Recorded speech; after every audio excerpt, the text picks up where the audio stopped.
Happy Monday. I'm Chris Cuomo. We have three pressing stories, so let's get after it. The first, today the prosecution rested in the Trump hush money trial. Now, the prosecution called 20 witnesses, but their case could come down to their last, Michael Cohen. Trump's former lawyer and fixer will really test the jury's sense of credibility. During cross-examination, Cohen admitted many lies, but today there was a new one. Cohen admitted he stole money from the Trump organization. Initially, he admitted to 30 grand, and then he eventually said on the stand it was really twice that. 60 grand, says Cohen. But then again, given how much he lies, who knows how much he really stole?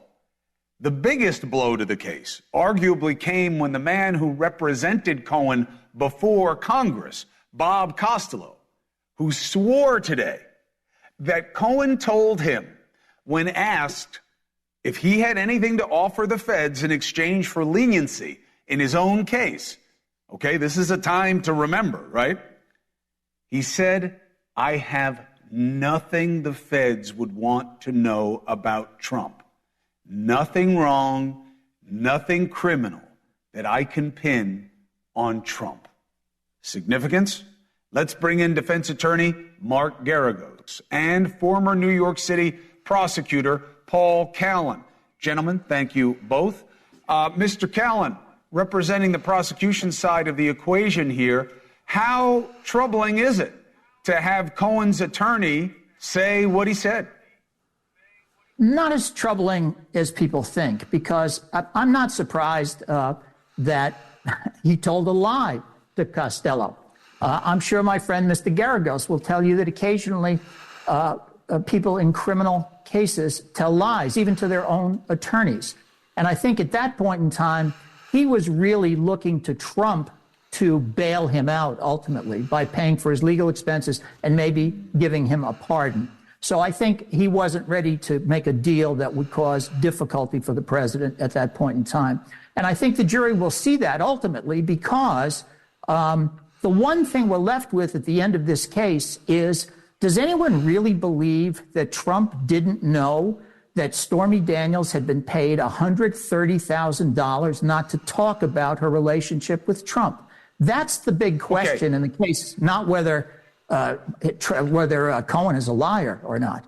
Two things as I come to you, Mark. First of all, I think the question in the case is, do they believe he knew that campaign money was used to pay off the lady? But specific to the first part of the conversation, Mark, and then you go wherever you want with it, you would think the prosecution would have rehabilitated Cohen on the issue of why he said that to Costello. And they didn't. He didn't give the explanation that Callan just did, which I like. I like that. I thought Trump was going to bail me out. I wasn't going to go bad on him.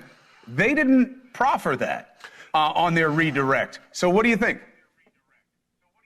Well, I think that they're smart prosecutors, and they realize that if they don't have this jury by now, no amount of so-called rehabilitation is going to work, because I will tell you that wasn't the only thing that they didn't rehabilitate him on. You'll remember last week when the three of us were talking about this, I said the only downside to ending on that note from last week is that it gave the prosecutors the entire weekend to reprogram or as I normally say, as prosecutors do. They didn't really do that today, number one. Number two, it really doesn't matter if Trump knew he was paying the $130,000. What matters is, did he do it? Presumably, if they get the right jury instruction, did he do it because he was, trying to interfere with the election? He could have spent it. He could have put in the memo, pay off Stormy. I know it was Stormy, or Stormy, this is a full release. Doesn't matter unless he you has have to that know about the additional campaign. step. I think there was another show, Paul. There was another thing to show that it was going through the campaign. But Paul, answer your own question about the rehabilitating part. That's a great answer that you gave me there about why Cohen wouldn't have said anything to Costello about Trump. But why didn't they bring it up? You would have. I would have, and I think they didn't because of all the crazy stuff that was going on in court. Remember, when Costello took the stand He was disrespectful to the judge, saying weird things like strike the testimony, his own testimony. Only the judge gets to do that. And the judge became so angry, he ended up clearing the courtroom. And I think that just set a tone in that courtroom that it's time to wrap this thing up. And I think that's the reason maybe that they didn't do as thorough a job of rehabilitating him as they could. And secondly, they also know that, listen, they're looking at a guy who's a liar, and people know he lies frequently. Sammy Gravano killed 19 people. Whitey Bulger, 19 people. Nikki Barnes, 8 people. You know what? All 3 of them were credible witnesses when they testified before juries in New York. Paul, I was just going to say, as I'm sure you have, I've had people, what I call serial killers, get up there, and jurors can kind of put that aside. I mean, if you're a prosecutor, I get that. Yes. The problem with Cohn, in my humble opinion, is he was caught twice in major lies that the jury got to see unfold in front of them.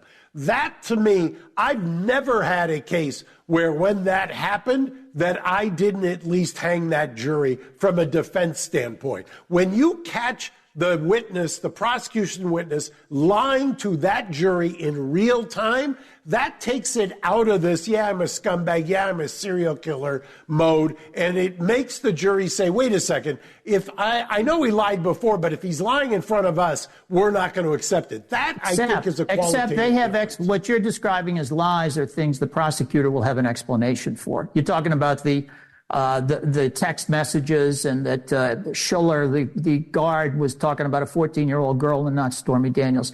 They introduce a picture to show that Trump was right next to him when that part of the conversation may have taken place. And they'll say, hey, he may have talked about 2 things that day. 1, the 14-year-old girl, and 2, what was going on with Stormy Daniels. If the jury's out to hang Trump, they're going to hang Trump. But I agree with you. This case is a real close call. And I don't think there'll be an acquittal.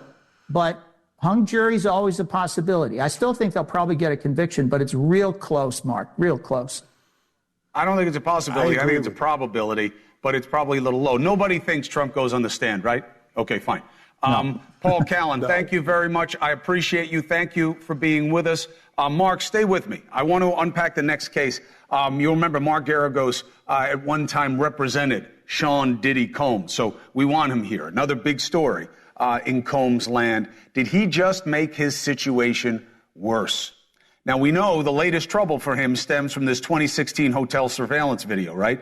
That shows what appears to be Cassie Ventura, his ex, trying to leave. He obviously didn't like it, right? He didn't even have time to put pants on.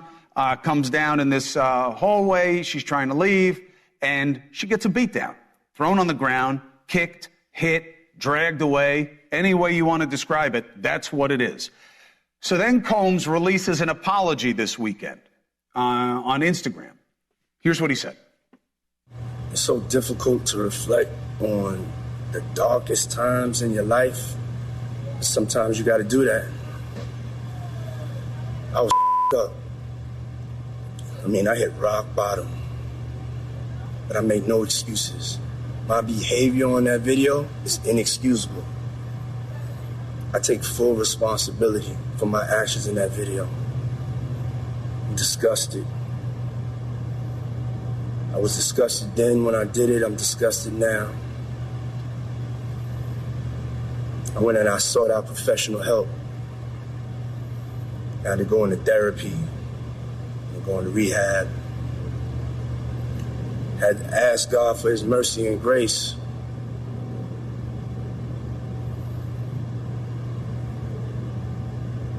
I'm so sorry.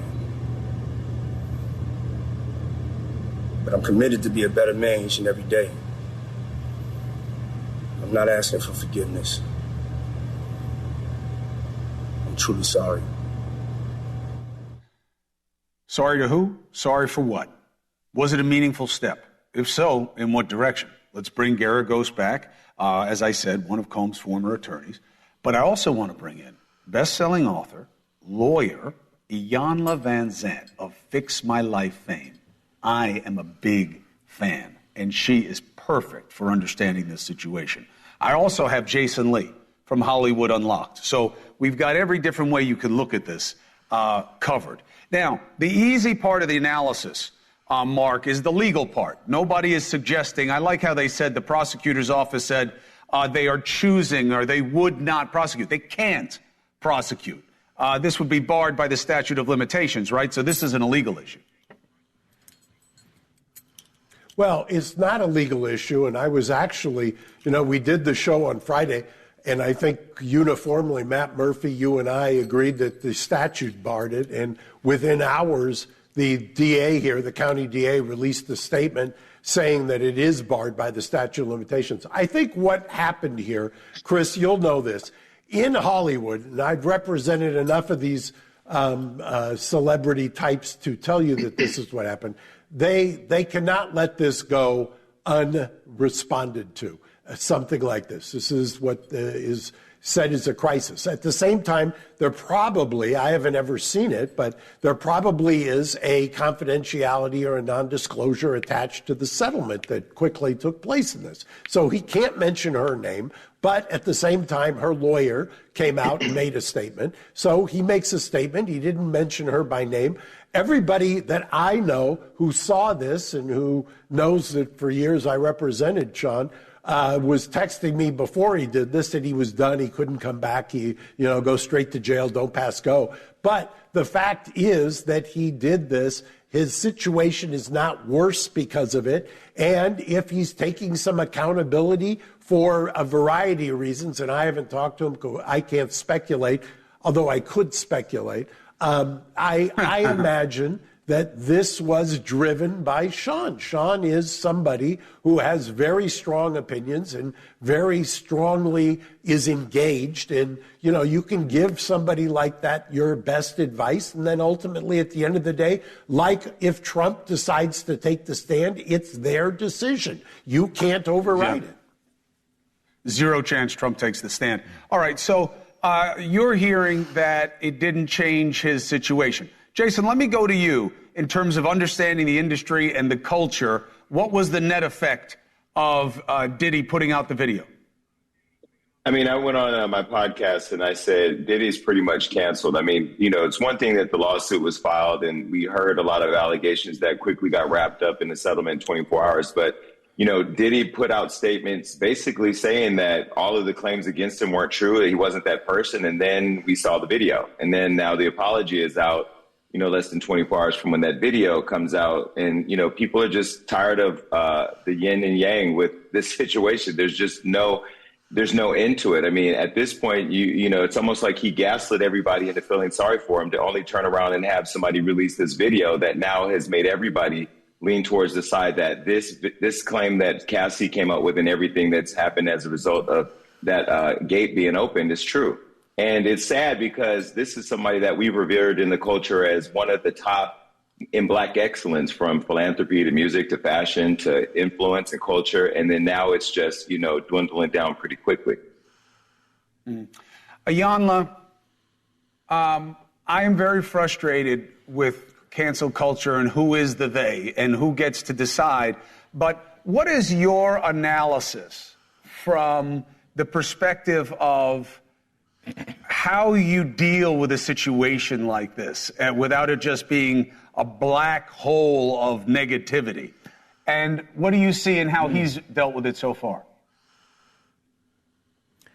Well, I want to begin by saying I have absolutely no opinion about this at all. What I do have as a spiritual technician is an observation that I think I can offer to support healing, collective healing. And what I see is that our hair is on fire. As a culture, as a society, our hair is on fire. And hair is an acronym for honesty, accountability, integrity, and responsibility. And wherever we look in this society, we see it's just being burned to the ground. We don't give people space to tell the truth, so they lie. The number one reason people lie is out of fear. So when they're confronted with something, challenged, accused, attacked about something, in fear, they're going to lie. That's human. he's no less human or no more human because he's Sean Combs. We don't give people place to tell the truth. We have an incredible downfall and issue in this society with personal integrity. People don't believe it's an important aspect of life. We don't teach it in school. We accommodate lapses of integrity all over the place. We don't know how to hold people accountable. If they lie and then they come back and they tell the truth, we don't like the way they tell the truth.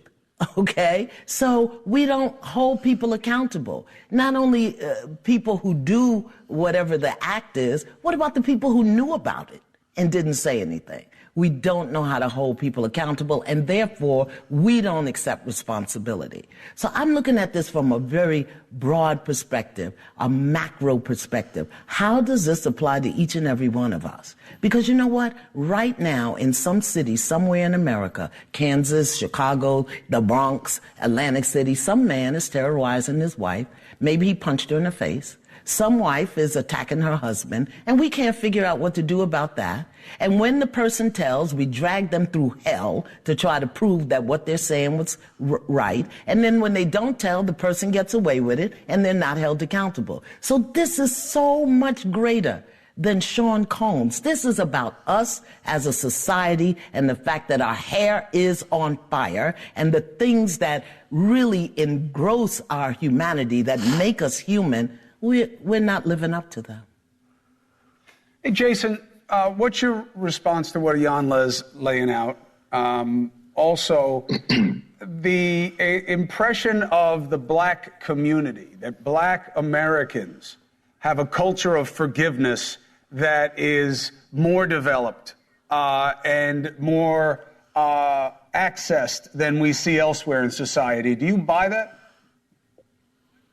Yeah, I mean, listen, I love Iyanla. She knows that. I think that to whom much is given, much is required. And although, you know, I agree with everything that Iyanla said, I mean, he is held to a different standard because he's been able to earn so much off the trust of the community. He talked in the video about going through rehab. One thing that I've heard in the streets, again, allegedly, is that he battled cocaine addiction and alcohol. And if those things were true and played a part in that, my mother, who suffered from cocaine addiction and alcohol and was very abusive to me and my sister growing up, you know, she had to go through her process. He's going through his process. So I understand the need to give some support and love in this journey. But one thing that my mother had to learn was be honest and own what she did to hurt other people as part of that process. And this may be the beginning of his, but, you know, this was just last week. He said he didn't do anything and all the other things that everybody said was wrong. Yes, our community needs to learn how to love each other more because, as you say, Chris, at the top, I hate cancel culture. And we know as black folks, it applies to us very differently than it does to other people. I just said it at lunch this afternoon.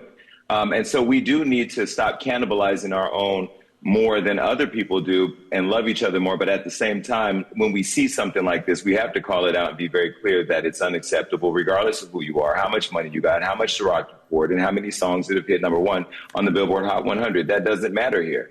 And I'm glad to see how do we hold him accountable? If I could how do we hold him accountable? How do we hold him accountable? Because accountability is important. Yeah, I think that if you are working at a law firm, if you're working on the set of a TV show, if you're working at a hospital and you punch somebody or beat them up, you will lose your job. And he's losing all of his jobs right before our very eyes. As I said the last time I was here with Mark on the show, I don't want to see his black kids put in handcuffs for the world to see as criminals when they have nothing to do with what's going on. But he has to go through his process. And I think, unfortunately, it looks like it's just starting. I'm sure there are other shoes to drop. I don't think that video is the first of, I think that's the first of other things that are going to come forward. So I don't know. We're watching it like everybody else. Mark, what were you going to say? All I was going to say is, look, there's been a conflation here. When people say he was denying things, I think what they're taking the statements that were given, I believe, by Sean Hawley when this first happened. And that was when he was being accused of sex trafficking. I honestly don't think if somebody talked to Sean that Sean's going to deny that he's had this problem with battering and he's had this issue with battering. It's a big stretch, and it's a long ways to go from that to sex trafficking, which he has steadfastly denied. And to Jason's point, he's got daughters, and this has got to just, I can't even imagine what he's going through. I know how much he loves his kids. I know that personally. I cannot imagine what kind of a struggle this man is going through just vis-a-vis his girls. I mean, we can all say send him away, burn him at the stake and everything else, but this is a father of girls, so understand, unless he's a complete sociopath, which I haven't seen any, signs of, this is a guy who is struggling mightily. And to the point that was just made, if you're not going to come back there and say, I'm not asking for forgiveness, I'm taking accountability, where else are you going to go? I mean, if that isn't the ultimate saying, yes, mea culpa, I don't know what else you do. Well, look, obviously, the PR advice that he didn't listen to is wait, because we don't know what else is going to come out. And be very careful about putting any limitations or any kind of bookends on this. The only thing I wish is, and I felt the same way about really everybody who's a big name who's been canceled, let the market decide, okay? If there are legal issues, you're going to go through a process, okay? Everybody's got family. Everybody's got kids. Everybody's got everything. You're going to have to deal with them. But we have this, I believe, last word to you on this, Iyanla, this misplaced significance. I never buy the elite stuff. There's the elites, and then there's us with the disruptors. I think that's all BS marketing, to be honest. But there is a group, and I think I'm in it, who believes they get to decide, Iyanla, what happens to your entire life when you do something wrong. Well, I guess we've had it. Yeah. I guess he's done. I guess he's canceled. Let the market decide, Iyanla. Isn't that the real accountability? Well, I think the market, and I think his heart. And again, I'm speaking to every man out there that's ever done this, every woman who's ever done it. The universe is showing it to us as a reflection of who we are. So his process, as Jason said, is his process, but everybody else out there, you need to look at yourself, because we're all being called into accountability. Our hair is on fire. Get honest. Up-level your integrity. That's why we love these stories. Take accountability. We love these stories because nobody, look, it's like the daytime talk show phenomenon. Why do we like watching all these horrible stories on the stage? Makes us feel better about ourselves. Diddy goes down. I guess my life's not so bad after all. I guess he's not all high and mighty. Now look at him versus me. I feel better. I think there's something perverse in this, as well as the real accountability, who nobody's talking about, which is the victim, and what kind of situation they're in and what this meant to them. Maybe Mark's point is right. Maybe Diddy can't talk about it because of the NDA. He should have been clearer about that. I got to jump. We're going to continue this conversation. Mark, thank you. Jason, good to see you again. Iyanla, I love you. Thank you for making sense of situations. Thank you. For us. Love you back. I appreciate you. Take care. Thank you. 4 minutes, 5 seconds. Coming up, Iran's president, we believe, was killed in a helicopter crash. What does this mean for what happens next? There is a vacuum of power. What will this mean in Iran, the women there who are desperate for freedom, and to America? I have got a great thinker, Iranian expat lawyer here in America, who has been sounding the alarm. What does she say now?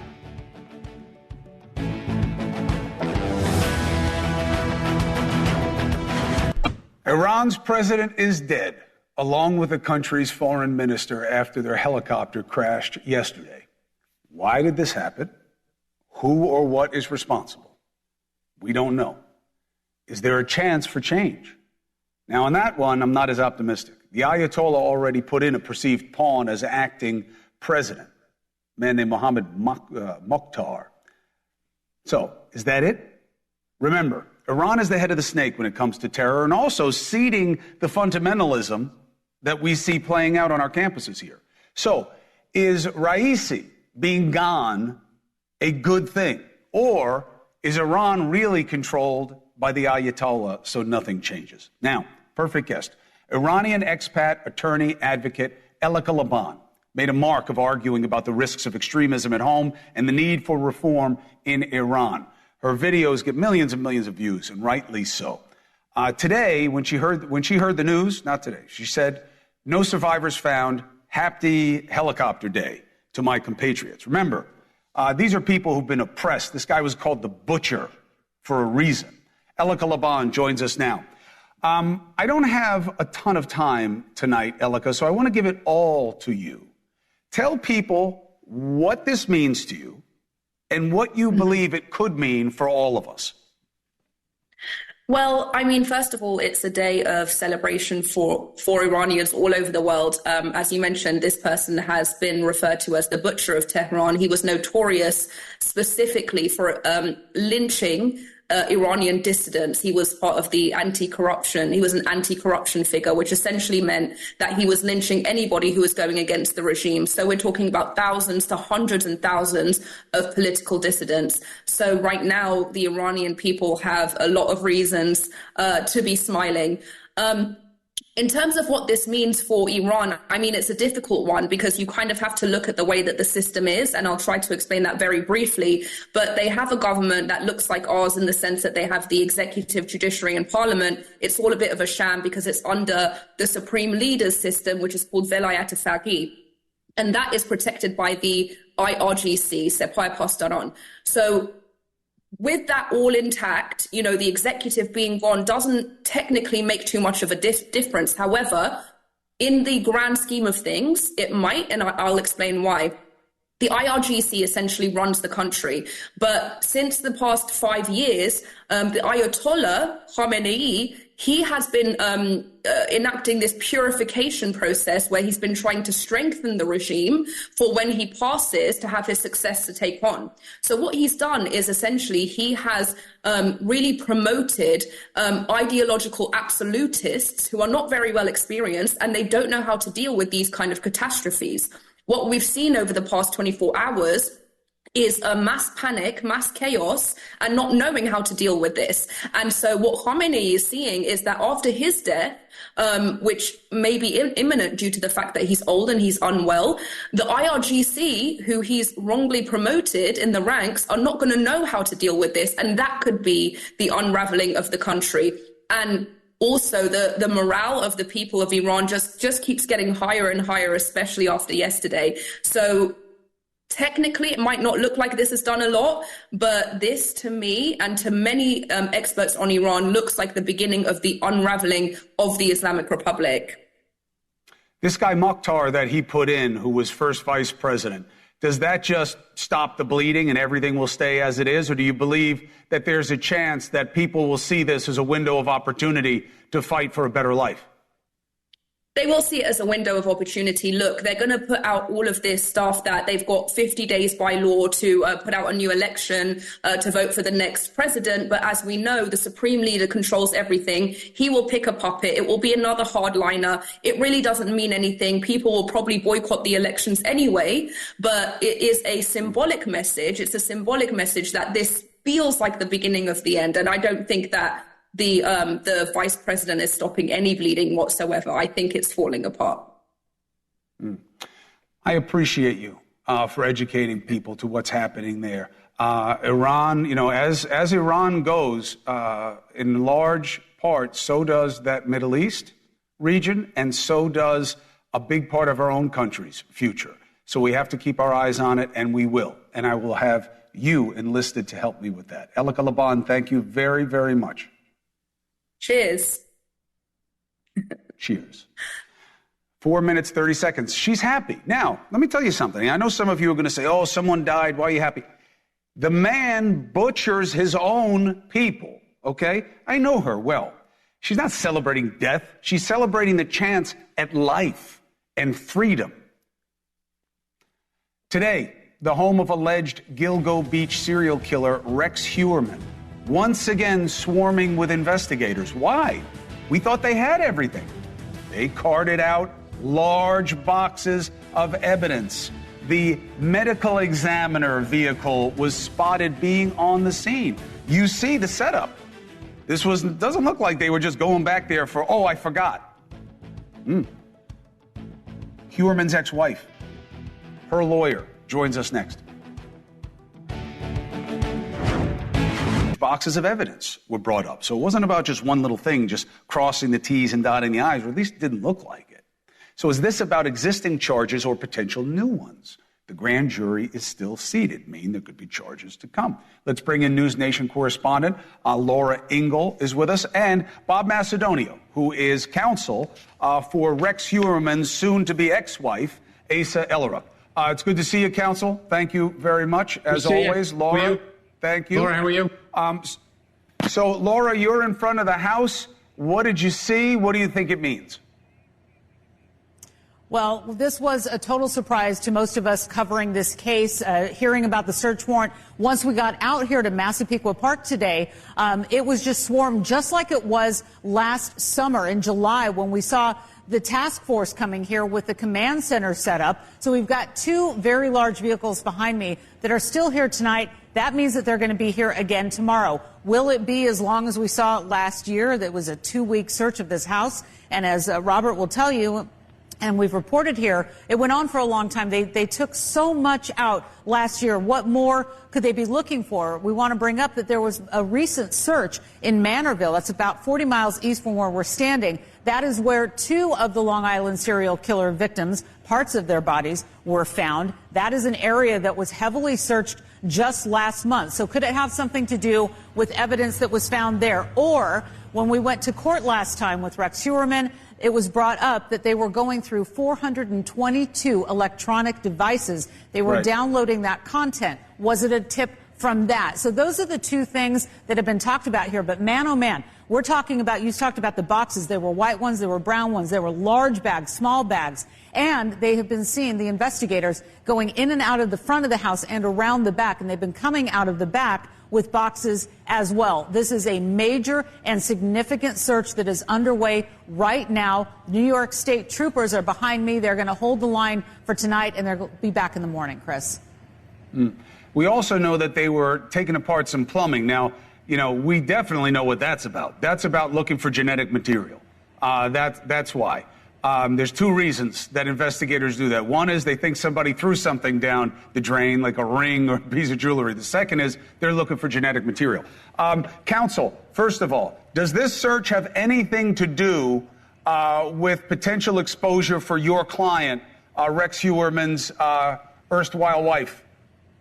I do not believe so, Chris. The DA has been very steadfast from his bail application that Mrs. Ellerup also has been out of the jurisdiction on each occasion that an alleged homicide has happened. And he's been consistent about that, that her and the children were traveling at the time of an alleged homicide for each of the 4 victims that have been in charge so far. How could they need to do such an extensive search this late in the investigation if it's about the charges that we already understand? We all know that the grand jury is still seated. I'm not sure what probable cause they obtained to get the judge to sign off on an additional warrant. They spent 13 days at that house, removed every single item from the basement to the attic, and then I was back in that house after they first were allowed to re-enter. It was floor to ceiling high. I can't imagine what they missed or what they're saying they missed or what probable cause they have. We have not received a copy of the warrant. Looking forward to seeing the warrant as well as the affidavit attached there too. So it's going to be extremely interesting to see. They even dug up the backyard, Chris, so I'm not sure what they're actually looking for. I understand the ME's there. The ME's there. My understanding is the ME's office also handles the trace evidence as well as any kind of forensic evidence that'll be obtained, not necessarily having to do with a body or body parts. That is absolutely true. I checked that today with my own sources about whether they were there looking for a body. I was told no. All right, let's do this. Macedonio, if you find out anything about what led him there, dinner on me. If you give me a look. As soon as I find out, you'll be the first to know. Okay? All right. Counsel, thank you very much. Laura Ingle, thank you for doing what you do best. Getting there and getting deep before anybody. Appreciate you, Laura. Thank you very much, both of you. All right, let's jump a break. When we come back, trouble, right? Don't you wish somebody was working on getting us to a better place? the wife of boxing legend Muhammad Ali is. She's paired herself with the man behind the mega brand Kind. About 2 inches of my waistline is from those energy bars. Also, Shark Tank host once in a while, Daniel Lubetsky. They are working on building us back to a better place. How? Next.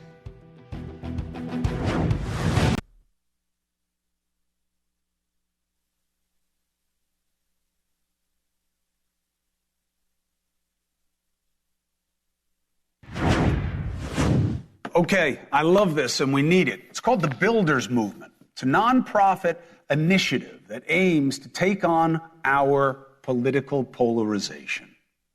How? That's the good question. Founded by the late, great Muhammad Ali's wife, Lonnie Ali, and creator of Kind Snacks, frequent guest host on Shark Tank, Mr. Daniel Lubetsky. Got them both. Thank you very much for being with us, and thank you for doing this. We just were doing all these stories tonight, and Lonnie, I was thinking about our conversation in the context of these. Boy, we love the division. We're addicted to grievance. We're addicted to animus. We love seeing canceling, and we love to be part of the canceling. What do you see, Lonnie, as an opportunity for us to get to a better place? I think that every day we have to get up with the intention of uniting and building bridges with others that don't think like we do. And contrary to what you said, Chris, I think the majority of us do not like seeing the division and the polarization and the hate. I think that we're tired of it. I think we want to do something better. And that's what Builders is about. I am banking on you being right. I'll tell you what, because I'm all about getting the majority that is looking at the rest of these dynamics and saying what is going on here. And that's the space, right? In reading through the materials, Daniel, about where you see opportunity, you believe that people given the right tools and given a little structure can actually be change agents themselves, bottom up. Yeah, I think both you, Chris, and Lonnie are right. Lonnie is right that all of us inside us are questing to seize back the agenda, take back our lives, and not allow extremists to hijack our lives. But you're also correct that the foreign governments that you were reporting to earlier in the hour are having a feast by trying to sow division and rigid ideology, social media, some channels on cable news. They are really, and hyper-partisan politicians, they benefit from all this hyper-partisan division to, rather than solve problems, create troubles that are tearing us apart. And what Lonnie and I and 250 other partners are doing together is building a human infrastructure and a toolkit to help people seize back the agenda one person at a time, one community at a time. And we have a whole set of builders toolkits that rely on curiosity, creativity, compassion, and courage to try to arm citizens to become problem solvers in their own communities. So, Daniel, right now, there are people watching this show who are saying, that's exactly what I need. Because I don't know what to say to these people who are like way down the rabbit hole. Where do people go and how do they access what you can offer them, Daniel? Start by joining us at buildersmovement.org. Sign up with your name and we'll send you an email once a week with tips on how to think, not what to think, but how to process media, how to process social media, how to talk to each other, how to be more creative and successful. Because all of these things, the reason why our country, America, is such an extraordinary country is because we prize a respectful, hearty debate, because kindness, democracy, respect, rule of law, all of these things are the foundations for entrepreneurial activity, for civic activity, and we cannot allow extremism to hijack that and destroy that. So it's also going to make you more successful in your own work life, in your own family life, to deploy the 4 C's of the builder's mindset.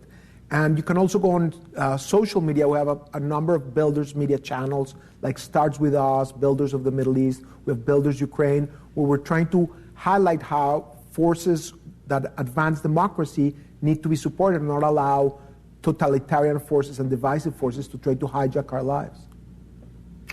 Lonnie, as you know, the Cuomo family are huge fans of the Ali family. And My father, I remember as a kid, one of the times he was with the champ, he said to me, wow, look at him. Look how big. Look how beautiful. Look how strong he still is. Sweet strength. That Muhammad Ali was about sweet strength. And that phrase has been reverberating around my big empty head, Lonnie, because I feel like we've lost sense of sweet strength. We only like harsh strength. How do we get back to sweet strength in the message of Muhammad? You know what, Chris, if Muhammad were alive today and well, he'd be sitting where I'm sitting and you would be interviewing him, because this is what he was all about. He was about the courage, the compassion, and the curiosity to reach across, lines and cultures and meet people where they were, and to build those bridges and make those human connections. And that's what Builders does. It gives us that opportunity to, regardless of how we think, and none of us think alike, we all have different ways of thinking, but be able to find common ground and trying to find sustainable, constructive solutions to issues that are challenging us today. So that sweet strength was all about love and compassion for humanity. Builders is about that same thing. It's about compassion, courage, curiosity, and making it a win for humanity, for all of humanity, not just some. Anybody can tear down a barn. It takes a good man or woman to build one. And that's what you guys are trying to do, give people the tools to build back their own communities of understanding. And I'm here for it. Let me know how I can help. Lonnie Ali, thank you very much. Mr. Lubetsky, I have to tell you, my EP is a big fan. Daniel Lubetsky is a big fan here on the Cuomo Show. So thank you very much, both of you. Let me know how I can help. We'll put up on the screen how people can become builders in their own right in their own communities. Thank you for what you're doing, both. I'm a call away if I can. I send you a gigantic hug. Every time I hear Lonnie talk, she fills me up with hope and energy. She's an extraordinary leader, and I'm just so grateful for her and the partnership of all of our other partners across a broad spectrum of politics, joining to become builders rather than turn us into us versus them. I like it. Keep building.